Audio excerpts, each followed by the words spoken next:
Hello दोस्तों, कैसे हैं आप सब। वैसे आपकी गर्मी की छुट्टियां कैसी रही।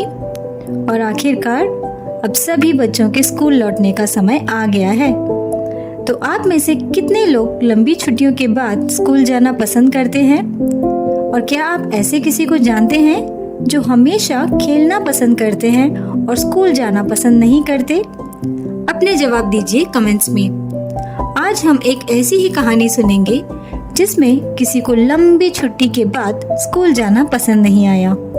चलिए देखते हैं उसके साथ क्या हुआ। एक समय की बात है, एक हरे भरे जंगल में पिंकी नाम की एक चंचल गिलहरी रहती थी। पिंकी को सारा दिन खेलना बहुत पसंद था। वह सबसे ऊंचे पेड़ों पर चढ़ जाती, डाल से डाल कूदती और इधर उधर दौड़ती रहती और बलूत के फल इकट्ठा करती रहती थी। उसके दिन हंसी और खुशी से भरे रहते और वह पूरे जंगल की सबसे खुश गिलहरी थी। एक गर्मी में पिंकी और उसके दोस्तों ने सबसे लंबी छुट्टियां बिताई। वे सुबह से शाम तक खेलते, जंगल में दौड़ते और झरनों में पानी के छींटे मारते अपने समय बिता रहे थे। पिंकी इतनी मस्ती कर रही थी कि उसके स्कूल और वहाँ सीखी हुई बातों को भूल ही गई। जैसे जैसे दिन घटते गए और पत्तों का रंग बदलने लगा, पिंकी की माँ ने उसे बताया कि अब स्कूल की तैयारी करने का समय आ गया है। पिंकी ने दुखी से सिर हिलाया और कहा, लेकिन माँ, मैं स्कूल वापस नहीं जाना चाहती। मैं तो बस खेलना चाहती हूँ। उसकी माँ मुस्कुराई और बोली, पिंकी, मैं तुम्हें एक कहानी सुनाती हूँ। बहुत समय पहले जंगल के सबसे ऊंचे पेड़ पर एक बुद्धिमान उल्लू रहता था, जिसका नाम था ओलिवर। ओलिवर को जंगल के सभी रहस्य पता थे। एक दिन एक भयंकर तूफान आया और कई जानवरों के घर नष्ट हो गए।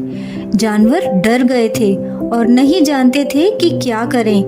लेकिन ओलिवर ने अपने ज्ञान से सबकी मदद की और उनके घरों को फिर से बनाने में भी मदद की। उन्हें कैसे पता था कि क्या करना है? पिंकी ने उत्सुकता से पूछा। ओलिवर ने कई साल जंगल के बारे में सीखने में बिताए थे। उन्हें पता था कि कौन से पेड़ सबसे मजबूत हैं, कौन से पौधे खाने योग्य हैं और जंगल में सुरक्षित कैसे रहना है। अपने ज्ञान से उन्होंने जानवरों की मदद की। लेकिन तुम यहाँ अकेले नहीं हो, जैसे ओलिवर थे। तुम्हारे शिक्षक स्कूल में तुम्हारी प्रतीक्षा कर रहे हैं ताकि वे तुम्हें बहुत बड़ी महत्वपूर्ण बातें सिखा सकें और तुम खुशी से रह सको। पिंकी ने इस बारे में सोचा। उसे एहसास हुआ कि अगर उसने जंगल के बारे में अधिक सीखा तो वह भी ओलिवर की तरह मददगार और बुद्धिमान बन सकती है। और हाँ, शायद स्कूल इतना बुरा नहीं था। अगले दिन पिंकी स्कूल वापस गई। उसने अलग अलग पेड़ों और पौधों के बारे में सीखा। अगर वह खो जाए तो घर कैसे वापस आना है और जरूरतमंद जानवरों की मदद कैसे करनी है, ये सब बातें भी सीखी। उसे पता चला कि सीखना भी खेलने जितना ही रोमांचक हो सकता है। जैसे जैसे हफ्ते बीतते गए, पिंकी ने अपने नए ज्ञान का उपयोग अपने दोस्तों की मदद करने के लिए किया। जब सर्दी आई तो उसे पता था कि भोजन को ठीक से कैसे इकट्ठा किया जाए और एक गर्म घोंसला कैसे बनाया जाए। जब भी किसी को मदद की जरूरत होती थी, उसके दोस्त उसकी तरफ देखते थे और उसे बहुत गर्व महसूस होता था। एक दिन कुछ असाधारण घटित हुआ। पिंकी और उसके दोस्त जंगल के किनारे खेल रहे थे जब उन्होंने मदद के लिए एक धीमी आवाज सुनी। आवाज का पीछा करते हुए उन्होंने एक छोटे से खरगोश को पाया जिसका नाम रूबी था, जो एक गहरे गड्ढे में फंस गई थी। रूबी अपने घर से भटककर गड्ढे में गिर गई थी। गड्ढा इतना गहरा था कि रूबी बाहर नहीं निकल पा रही थी और वह बहुत डरी हुई थी। पिंकी के दोस्त जल्दी से रूबी को बाहर खींचने की कोशिश करने लगे, लेकिन पिंकी ने उन्हें रोका। रुको, हमें इसे सोच समझकर करना होगा। स्कूल में सीखे गए औजारों के बारे में एक सबक को याद करते हुए पिंकी ने जल्दी से कुछ लंबी छड़ियां और बेलें इकट्ठी की। उसने और उसके दोस्तों ने छड़ियों से एक सीढ़ी बनाई, बेलों को ऊपर बांधा और उसे गड्ढे में उतारा। रूबी सीढ़ी पर चढ़ी और पिंकी और उसके दोस्तों ने उसे खुशी से बाहर निकाला। रूबी बहुत आभारी थी। धन्यवाद पिंकी, तुमने मुझे बचा लिया। पिंकी मुस्कुराई। उसे एहसास हुआ कि स्कूल में सीखी गई जानकारी ने फिर से उसकी मदद की थी। उसने न केवल खुद की देखभाल करना सीखा था, बल्कि यह भी सीखा था कि दूसरों की मदद कैसे करें।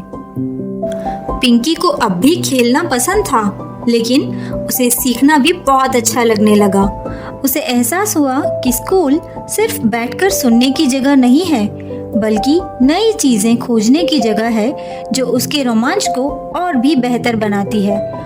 और बुद्धिमान बूढ़े उल्लू ओलिवर की तरह पिंकी भी जंगल में सबसे स्मार्ट और दयालु गिलहरी बन गई। इसलिए जब अगली छुट्टियां समाप्त हुई, पिंकी ने उत्सुकता से स्कूल के लिए अपना बैग पैक किया, क्योंकि वह और कई नई चीजें सीखने के लिए उत्साहित थी। और उस दिन से पिंकी ने स्कूल वापस जाने की हकीकत और महत्व को समझ लिया। उसे पता चल गया कि सीखने से वह एक बेहतर गिलहरी बन सकती है और उसकी दुनिया एक अद्भुत जगह बन सकती है। इस तरह पिंकी गिलहरी हमेशा खुशी से रहती थी, हमेशा खेलने और सीखने दोनों के लिए तैयार रहती थी। क्या आप भी पिंकी गिलहरी की तरह नई चीजें सीखना पसंद करते हैं? अपने जवाब दीजिए कमेंट्स में। जल्दी ही एक और कहानी के साथ मिलते हैं। Bye bye.